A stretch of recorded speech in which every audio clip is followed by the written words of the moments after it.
You're tuning in to Luminal on the Wall. Welcome. I'm your host, Becky, and joining me always is my co-host and beautiful sister, Bevy. In our podcast, we will take a deep dive into the evil side of humanity. We will talk about suspicious deaths, shoddy investigations, and all the gory details in between. But be warned, we will not hesitate to call BS when we hear it, which means you may not always agree with us, but we promise to lay out the evidence so you can come to your own conclusions based on what is presented. Listeners' discretion is advised.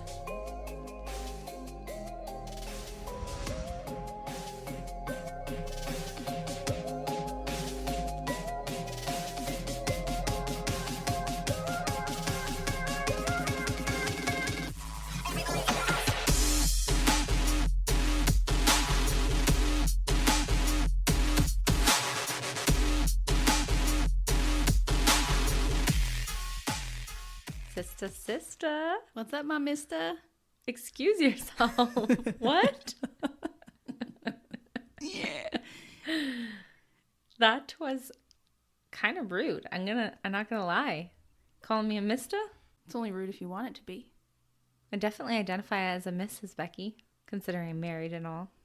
But I'm not your Mrs. That's the truth. Yeah, that's right, Bev. You're not my missus. But I'm also not your mister, bitch. Oh my gosh. Oh my god. So, how's the new job going, Bev? Oh, it's great. It has been an adjustment. Yeah, you and me both. Oh yeah, you can't talk to me? That's sad. I'd be sad too. I know, I work from home all day, in between clients. I'm like, I just would love to call my sister. Can't fucking do that. I know, I'm not allowed to have my phone on me at all throughout the day. Understandable, but I work with kids, and yeah, can't risk taking their picture. Not that I would, but can't risk it. Fair enough. You just never know. Yeah. So it's been good, but I have been exhausted, and I'm getting my 10,000 steps in before I even get home. That's great, though. Yeah, I'm chasing the kids around. They're always like, "Come get me." I'm like, "Oh shit, oh shit." Hey, here gotta keep up on your cardio just to keep up with them kids. Hey, yeah, exactly. That's what I'm saying. Sooner or later, it won't show active minutes. It will just be my normal. Yeah, my heart rate will just acclimate to this level of activity. I mean, but as of right now, it's tough. It's tough. It's been an adjustment, as you said. Been an adjustment. So I'm busy all week, and I'm excited just to hear what you have for me today. Well, I'm glad you're excited because this one is, there's a lot to go over, Bev. Ooh. Yeah, a lot. But first, I want to thank my good friend Kendra because she actually recommended this case to us, and it's Canadian. And your stomach is making some weird fucking sounds right now. My stomach just made a weird sound. It's like, nom, nom, oh. It's digesting the breakfast you made for me. Yeah, really? Yeah, everyone, this is Becky, Bevy, and her stomach coming to you today. Hello. It's a tripod. Tripod. You got 3 hosts. I was wondering where you were going with that. You didn't get it. I'm glad I clarified. Holy shit. I didn't get it. That's true. Yes. God. So back to our case, Bev. Thank you, Kendra, for this great recommendation. Go, Kendra. Whoop, whoop. Let's get into it, Bev. Okay. All right. The year was 1982. George and Edith Bently had recently purchased a 1981 Ford Camper Special. Oh, okay. They were avid campers, and in August of that year, they were planning to meet up with their daughter Jackie, her husband Bob, as well as their grandchildren Janet, who was 13, and Karen, who was 11. They had all planned this 2-week family camping trip just before the kids had to go back to school. They had planned to meet up on August 3rd at the Dawson Falls campsite in Wells Grey Provincial Park, located in east central British Columbia, just north of Kamloops. This park is huge, Bev. It covers just under 5,500 square kilometers, and it's BC's 5th largest provincial park. And I kid you not, I looked at photos, Bev. It is absolutely stunning. It was formed from volcanoes and glaciers that carved river paths. There's deep valleys surrounded by mountain ranges, and there's 41 named waterfalls. Wow, that'd be very nice. Sounds lovely, right? There's volcanoes? Well, not like currently, but over time, It helped develop the mountain range and the valleys and the river paths. Wow. I did not know that. And we are like right beside BC. I know. The things you learn doing murder podcast research. It also has the nickname Canada's Waterfall Park. Yeah, because there's so freaking many of them. So many. And huge. Oh, Huge. We need to go. Like, how have we not seen any of them? yeah. I'm not very well traveled, I feel like. After doing this podcast, I'm like, oh man. I don't know. Haven't been anywhere. I don't know shit about Canada. Yeah. That's sad. Slightly sad. It is actually. There's also several lakes, Bev, amazing hiking and amazing camping. This obviously is what drew them in. Yeah. As they are avid campers. Bingo, baby. While the You're so embarrassing. How dare you? I am not embarrassing. You are. Bingo, baby. I just can't handle you. Oh my God. So, Bev, while the family was camping, Edith had actually called her other daughter on August 6th. She wanted to update her on how the camping trip was going and how much fun they were having. Unfortunately, this was the last time anyone heard from the Bentleys and Johnson family. Whoa. I know. By August 16th, Bob Johnson did not show up for his work at Gorman Brothers Lumber in West Bank, Kelowna. Oh no.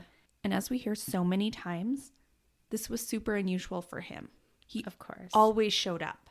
Then the following week, Bob and his 5 family members were reported missing to the local police. The police at that point asked the public's assistance to help find the family. Any information would be helpful.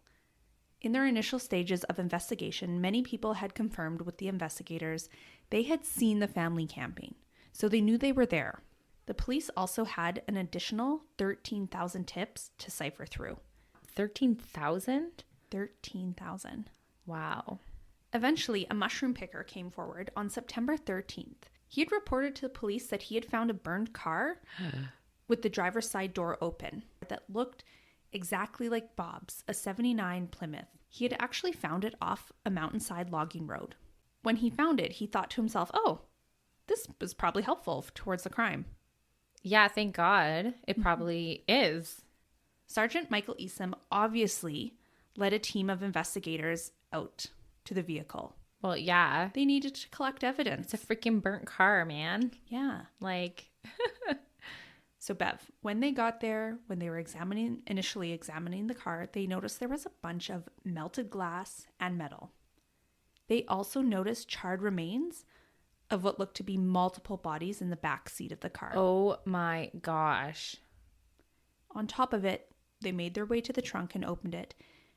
And what they found was so shocking, they all froze in horror. It was the incinerated bodies of 2 young girls. Oh no. Although there wasn't much left of them, they were able to determine during forensic examination that the 4 bodies in the front of the car were adults and the 2 were children. In the Right. trunk. Oh God. Unfortunately, because of the heat, most of the evidence was destroyed. Right. Oh my gosh. They were all in there. So now we just know that something devastating happened to this multi-generational family. Exactly. But what happened is the question. That is the big question. Oh my gosh. It just seems like such an innocent thing. They go camping. I feel like that's everyone's worst fear. Well, I can't speak for everyone, but it would be high on my list of like going camping and getting murdered. Killed? Yeah. My personal fear is bears and mountain lions. Mm-hmm. I don't know if I've ever thought, hey, I don't want to get murdered while camping. Except one time. What? I did get scared. Because we were out in the woods, camping, Kananaskis, and some guy like got angry with us that we were being loud. Uh-huh. And then the next morning we actually found like cigarettes and a knife close to where we were camping. I'm sure it was just coincidence. But you were like, holy shit. Oh my God. We've had an encounter. We've had an encounter. Evil is upon us. I think the only reason I am fearful of that is because of that book, The Shack, where the young daughter gets kidnapped or abducted while she's camping with her family and ends up being murdered. I have never read this book. No, it's a Christian book. And it ends up being quite beautiful, but it's about how the dad like copes with the loss because it was like on his watch, right? That would be really like 1 minute she's at the camping table and the next gone. So I just think that probably sparked a little bit of a fear where you're like middle of nowhere, don't really know, don't really have phone access, right? Like could be a recipe for a disaster. It definitely could. So anyways, I'm glad I never read that because I would probably have never gone camping in my life. I'd be like, sorry, I don't want to get murdered. Don't even want to take the chance. It's like for hiking. Do I want to do it all that often? Do I want to die from a bear attack? Exactly. Yeah. Like I like hiking, but the fear really holds me back. It's real. Yeah, I ain't doing no backpacking in the forest. No backcountry camping. Absolutely not. So Bev, now that they've found this charred car and human remains, they bring in the tracking dogs. They bring in helicopters and all the manpower that they could muster up. They were searching for the Bently's camper and any other evidence. Even with all the resources they brought in, they were unable to find much. What they did find were some items that piqued their interest approximately 20 kilometers away from where the car was found. There was an area known as Old Bear Creek prison site. It was there that they located 22 caliber shell casings, 6 of them, some beer caps that matched Bob's favorite beer. Oh, God. They had also found that same brand of beer cooling in the stream nearby. They had also found 2 sticks that were kind of carved into like spear types. Investigators assumed this was for marshmallow roasting from the girls or hot dog roasting or something like that. Right. Okay. That's what they assumed. Now, when the car had been examined forensically, they were able to 100% determine that this was the Johnson and Bently family. Of course. I mean, I'd be shocked if it wasn't. exactly. They already knew and had their suspicions, but it was confirmed forensically. It kind of seems like their camper was stolen. Yeah, they did not find it. Yeah, just because you're finding all the tracings of camping, the beer in the river cooling, the marshmallow sticks, etc., but no camper. Where is the camper? After these findings, the investigators really struggled for the next 14 months. 14 months? Yeah, for any leads, any sighting of their camper. So it was really tough because they knew conclusively that this was the Bently Johnson family and that they had died. But who did it? What really happened? You know? Yeah.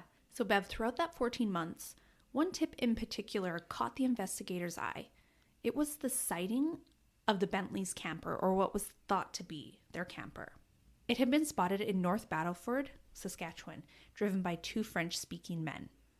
This is one of many sightings of this vehicle that led the police down a time-consuming path. The other sighting of the camper had led the police east. And because the tip had mentioned the men were speaking French, they assumed that they were making their way to Quebec. Yeah. Literally the other side of Canada. Yeah, seriously. So obviously they were very concerned. The further they get, the harder it's going to be to find. Yeah, of course. And with every sighting, you know that you're behind, right? You see it and you know that they've moved past that. It's which way, where. Exactly. Yeah. And will anyone call in a tip? Right, especially the further away you go. Is there any media coverage that people know about? You know? Exactly. Ooh, It's scary, right? 'Cause Yeah, they're of like, course. are they slipping through our fingertips? So because of this and that fear of them getting so far away, the police thought it was beneficial to create a more public awareness across Canada about it. Yes. And in April of 1983, a TV reenactment of the murders had been filmed at the site where the murders took place, where those shell casings were found. Whoa. And then it was aired across television throughout Canada.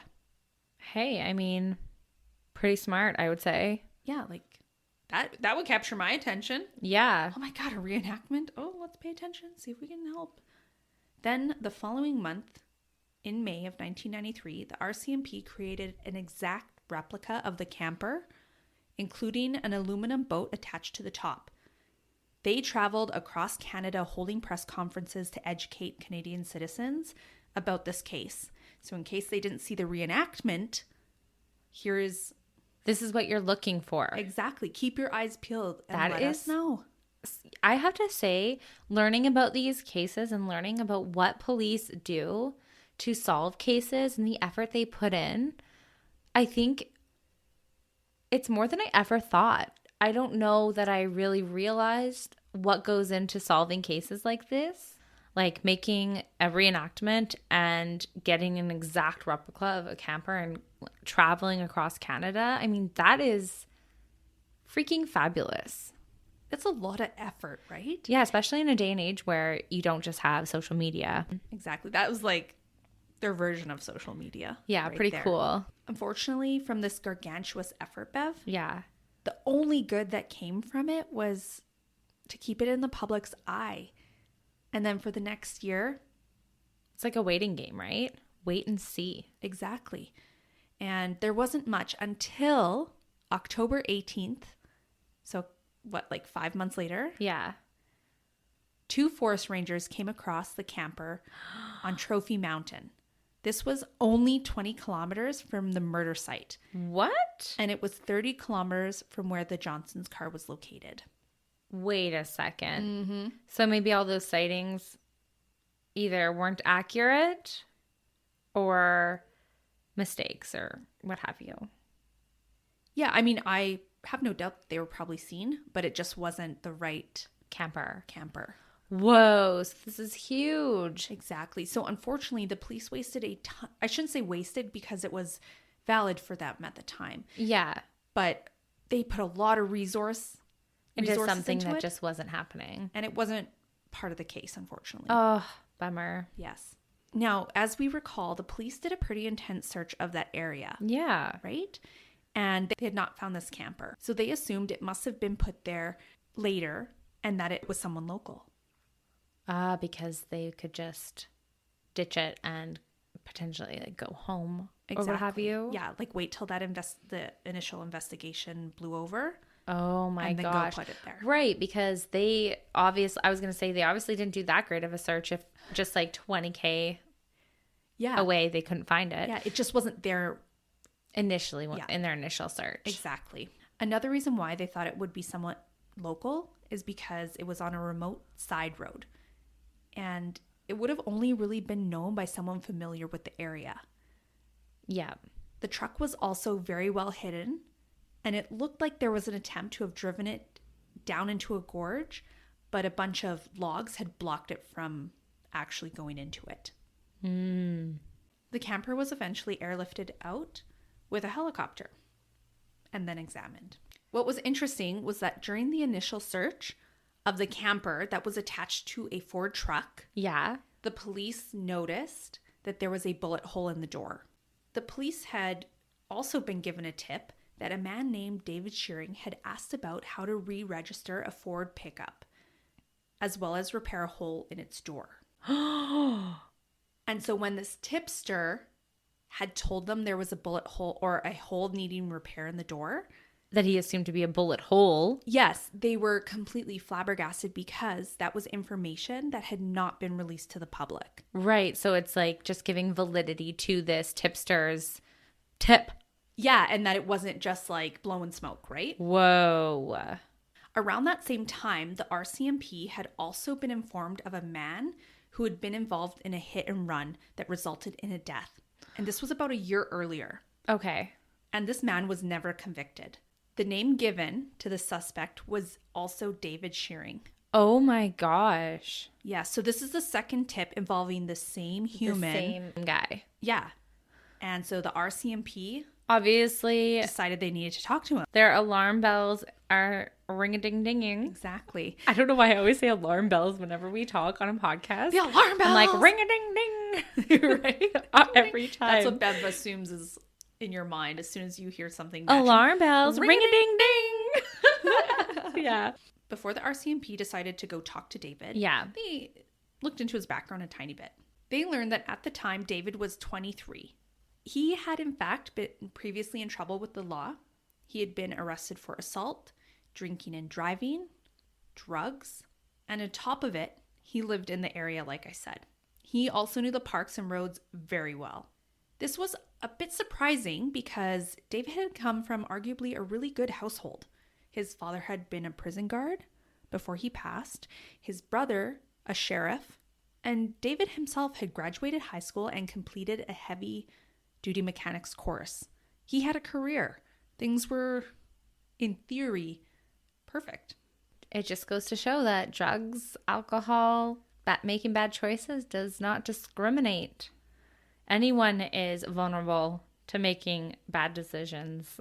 That is very true, Bev. Yeah. Anyone. So, because of David's criminal history, the RCMP obviously really wanted to talk with him. Yeah, they're thinking this guy's a valid suspect at this point. Yes. They had located him in Tumble Ridge, north of Kamloops, and it just so happened he was scheduled to appear in court within a few days. And this was because he was found in possession of stolen property. Now, in this investigation, David was actually one of the first people that they had interviewed, besides just tipsters. Right. And he was the first person of possible interest. Yeah. They narrowed it down, even though it took a while, they narrowed it down to one guy. They have their guy. They have him. Initially, the interview was rather informal. It took place in the backyard of the Shearing family farmhouse. When they were interviewing David, they noticed he had a .22 caliber rifle hanging on the wall of the family home. Oh, shit. Not saying that that's like, oh, he's guilty, but it's like, wasn't that caliber. used for a freaking sextuple murder? Like, oh, coincidence? Is it a sextuple murder? Sextuple? I don't know. What's a sextuple? That's what I said, but I don't know. Hexagon of death. A hexagon of death. So they're like, we should take that into our custody. Like, oh, look at that. Now, it's funny that you say we should take that into our custody because there was a bit of controversy as to why the police didn't actually take it immediately. Oh. And have it examined. Now, the reason is that David still had rights. They did not have a search warrant. Yeah. They could just not take a weapon without having that. No, so that's they fair. had to follow proper protocol because they obviously don't want that to be the thing that he doesn't get convicted with because they didn't follow their protocol, right? 100%. It's so stupid when people do that. I think it's always hard when you hear about murder investigations or just like investigations in general. As an outsider looking in, you're like, why not just go right up and do this and do that? But so many times, like just the average Joe ain't thinking about all the protocols that the police have to take and what could potentially make an item that could be so valuable to the investigation just become completely useless. So We're not thinking that, but we're like, oh, like, why didn't you? Exactly. You know? People get uppity about that kind of stuff, including I. Oh, yes, because you're like, just go take that freaking gun. It must match. They're guilty. Come on. But they're like, no, Bevy, calm down. There's protocol. Patience. We need a warrant. Patience is a virtue. Patience is a virtue, everyone. Now, Bev, for this initial informal interview, David was led to believe that he was being talked to about a hit and run incident before the detectives actually confronted him with these 6 murders. Yeah, they're like, let's get him to agree to talk to us. Yeah, exactly. Right? Very informal. Yeah. At the time of this initial conversation, David had admitted to Sergeant Eastham that he had heard the murders were committed at Bear Creek. Again, this information had not been issued to the public. Idiot. With all these puzzle pieces fitting together, the police felt that they were in the right direction. Of course. Finally, Sergeant Eastham had taken David in for a formal questioning, and upon talking to him, he slowly but surely revealed little tidbits of the murders as he spoke. And he ultimately revealed that he had stalked this family at their campsite. He first shot all 4 of the adults with his .22 caliber, and then the 2 girls were shot in their tent. At that point, he had placed the adults' bodies in Bob's car, and then the 2 girls in the trunk and lit it on fire. Why was he stalking them? Is he just a psycho? Well, we're going to get into that, Bev. There's a bit more to it. Oh. So, even though David admitted to this crime, he was allowed to go home that night. He promised he would return the following day to take the investigators on a tour of the crime scene. and where he hid the car and burnt it. That seems totally outrageous, right? Like, why would you think a criminal is going to come back the next day? Once they've just admitted to murder, they're going to lose their life in prison. Yeah, they're going to head on over to Quebec. Unless, just get out of the freaking province. Mm-hmm. But did they send somebody to surveillance him? No. Okay, then it's fucking weird. Shockingly, Bev. Yeah. This guy, he returned the next day. He stayed true to his word. Wow. Right? Like, he's this terrible criminal and did something so horrific. Yeah, and yet he's like, but I'm gonna stay true to my word. Amazing, right? Yeah. Now, David took detectives out and reenacted his crimes. He showed investigators where he had shot his victims and then where he had lit the car on fire. And it was the exact spot the RCMP had found the charred vehicle. Oh my God. David told police a couple of days later that he had returned for the camper truck, and at that point he drove it to Trophy Mountain, where he had also set it on fire. Prior to igniting it, he went through the trailer and he took anything that he thought was valuable. Was this like drug motivated or something? No, it was not drug motivated, Bev. But I will touch on it. Yeah, there's a surprising twist actually later, so I won't spoil that. Police had actually corroborated his story, though, of theft when they found those items at his parents' ranch where he lived. At that point, he had given the police what they needed. He was arrested and charged with these 6 murders. David's murder trial was set to begin on April 16th, where he was to be tried by jury. However, the morning of, he decided to change his plea to guilty. Okay, so voiding the whole trial. Exactly. He pled guilty to 6 counts of second-degree murder. Part of his guilty plea was that he had to write a written statement admitting to all 6 murders, and then the following day on April 17th, he was sentenced to 6 concurrent terms of imprisonment with no possibility of parole for 25 years, which I might add is freaking light for 6 murders. Yeah, was it just 25 years? Before he could apply for parole. Right, which normally people are like a life sentence with no possibility of parole. Yeah, for 6 murders. Yeah. But because he pled guilty, they reduced his sentence. Exactly. So this seems like an open and shut case as of what we've heard so far. Yeah, I'm like, oh, that was easy. Exactly. Like, oh, he pled guilty. He wrote a written statement. Justice served. We're great. Done. It seems like he's taking responsibility. He's like, might feel bad a little bit for his actions, ready to serve his time. Well, he's ready to serve his time, but it is not so open and shut. Sergeant Eastham didn't believe David's full story. He had a hard time believing that his only motivation for these killings was some minor items of value. Yeah. That's why I was like, what was the motivating factor? Was it to get drugs? Did he need money and valuable items? Like, yeah, it's definitely a question I think in all of our minds at this point. Why?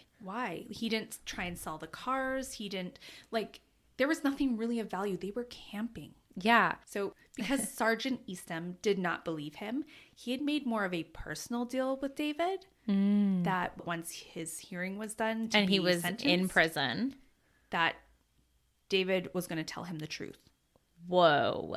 And now again, going back to is he going to keep his word? I doubt it. He's already in prison, got a rather light sentence considering. But I bet he does. He freaking does, Bev. He honors his word. So he may be a criminal and a murderer, but his word is his word. His word is his bond. Exactly. Okay, but he's still a freaking psycho. No, that's the truth. Yeah. So he met with Sergeant Eastham after the trial to give him more details. He admitted it was the 2 young girls who attracted him to the campsite. He stalked the family and realized he had to get rid of the adults. There was no way in hell he was going to be able to get what he wanted from those 2 young girls if he didn't. So he wanted to rape them. Yes. He was a predator. He was. That makes it so much worse. It does. I'm so sad. Well, Bev, he admitted that he did, in fact, shoot the 4 adults. After that, he went into the girls' tents and sexually attacked them. David had actually kept the girls alive for 6 days. He had taken them to a small fishing cabin on Clearwater River, where he repeatedly raped them. The only reason why he left is because they were almost discovered. A prison guard who had been supervising prisoners from a local jail who were fishing on the river because, criminals should be allowed to fish. He came and knocked on the cabin door and just said, "Hey, I'm watching over these criminals. We're fishing. Don't be alarmed." Right. And this spooked him. As it freaking should. So once the prison guard had come to the cabin, he had continued his escapades for a little bit. And he mentioned that he had hit Janet and she had started crying. And for him, it made him lose excitement. Oh my gosh. And he wasn't actually able to continue his sadistic part of this crime any further. And that's when he realized, like, I don't want to get found out. I don't want to hold them any longer.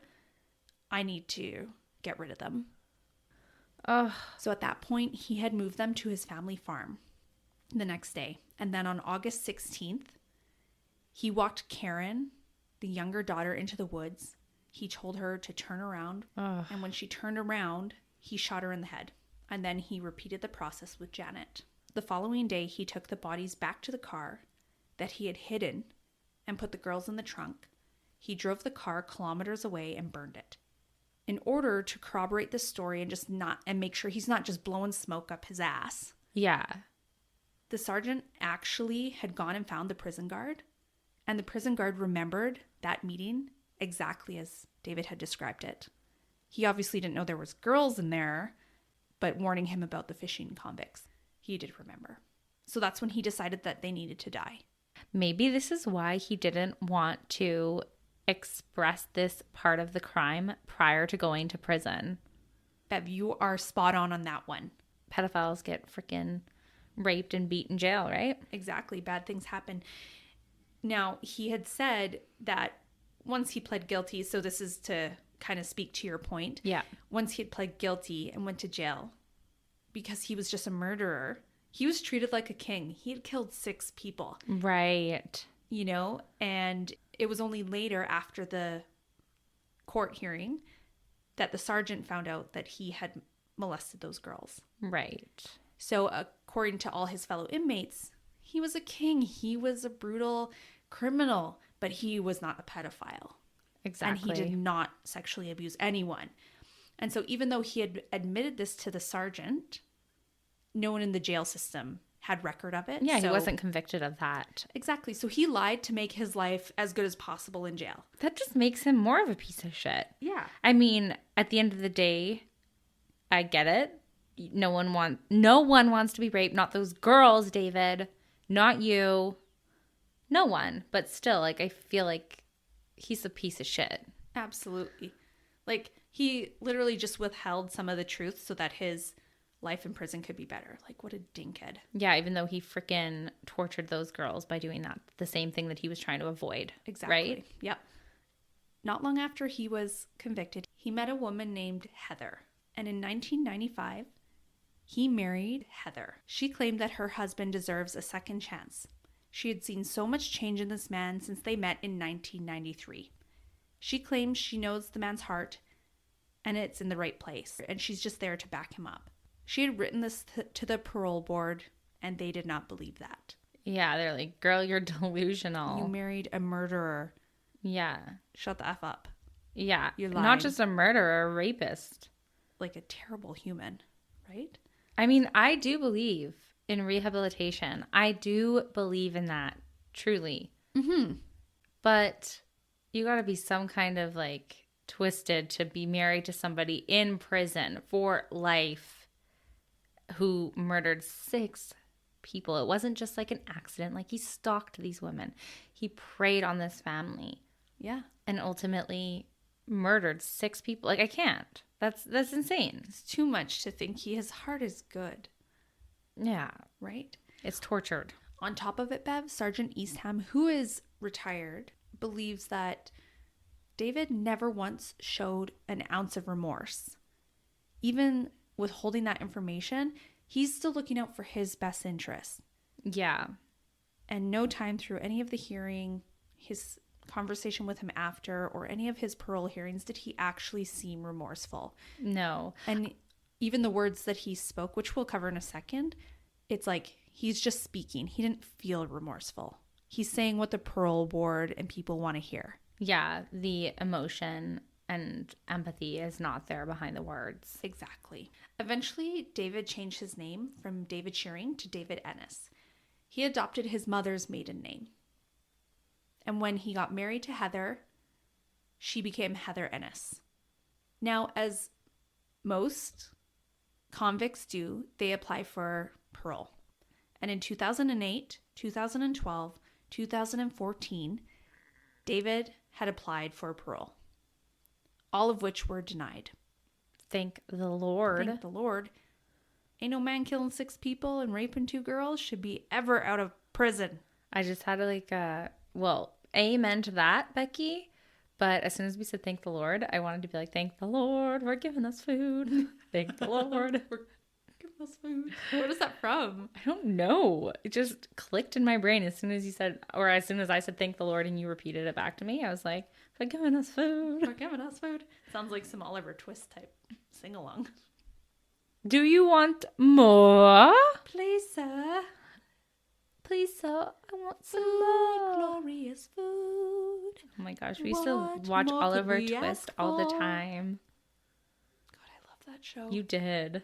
You loved it more than me, I feel like. I haven't watched it in years. I'm not gonna lie, I made Jamie watch all the musical clips from it like recently. Wow. Last year. That's odd. That's so funny that You know- you would do that. I don't even very remember the movie. It's because you're so much older than me. Oliver, Oliver, never before has a boy wanted more. I said, Oliver, Oliver. I just remember he was a chimney sweeper. Was he? Was he not? I don't think so. He was an orphan. I thought he chimney sweeped, though, to make money. What's Because he the was one an song? orphan. It might have been in one of the like songs, I think. I feel like it was. That's all I remember from that Yeah. movie. And please, sir, can I have some more? Because that's like the line everyone knows. Yeah, so that's all I remember. Oom papa, that's how it goes. Oom papa, everyone knows there's a little bitty just living in the city. Oom papa, ah. Wow, Becky. That was wonderful, honestly. That was pretty good. But yeah, I don't remember. Okay. It was good enough. Now let's end it. My musical cameo, you don't want to listen to more? Please, No Bevy, more. can I sing some more? I don't think our listeners want any more. Oom papa. Okay. That's a fun one, I have to say. All right. Now, Bev, as I said, he was denied parole on all occasions. The parole board is very clear as to why he was denied that. He told 2 members of the parole panel that he had sexual fantasies since he was a teenager. And those included rape and murder. So at that time when he had seen the camper and the car, he started stalking the family. Ultimately, it was Janet, he told the parole board, that the 13-year-old that caught his attention.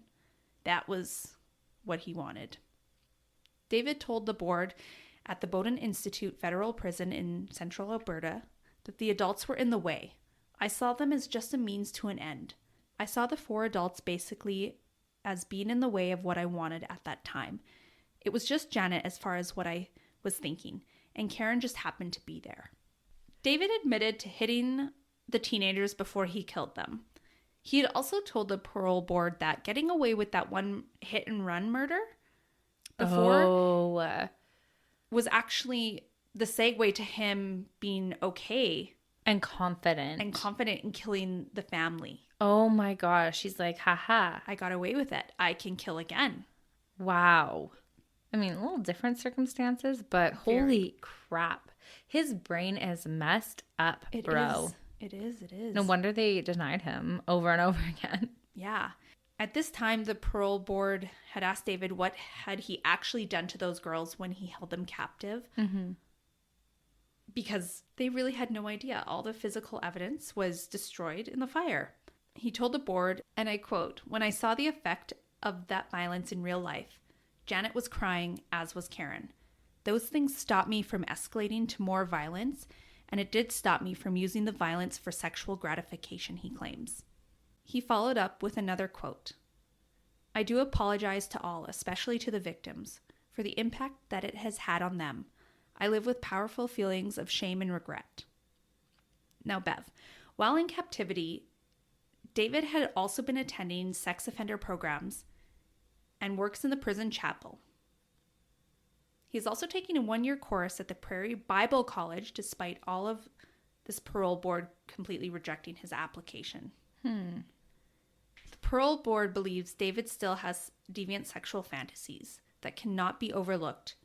In 2021, the parole board is quoted, "When we look at your assessed risk, together with your diagnosis of sexual sadism, which largely remained unchanged, the most appropriate place for you to make gains is in the safety and security of this institution."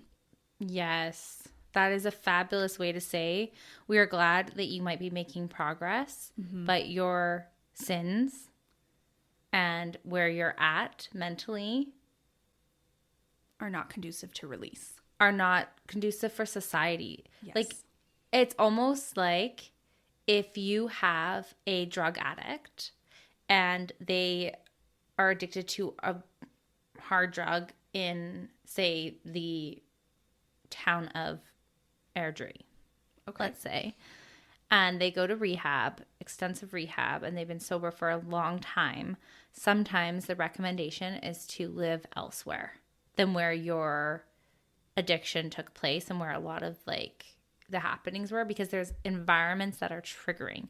I would assume that it would be kind of similar for, say, a convict who murdered or has sexual sadistic fantasies to be in public around women that would trigger that fantasy or action towards that fantasy.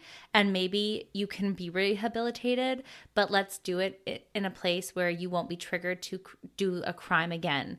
Like, you have this diagnosis, it's going to be prevalent for a long time in you, or maybe forever. So let's do your healing in this space. Do you know what I mean? Like, yes, you might be working on it, and that's great. And maybe you are actually rehabilitating, but if put in a situation where that's possible again, maybe you'd resort to the same actions, or that's what they're saying you will. They believe he would. And I do too. Yeah, for so, sure.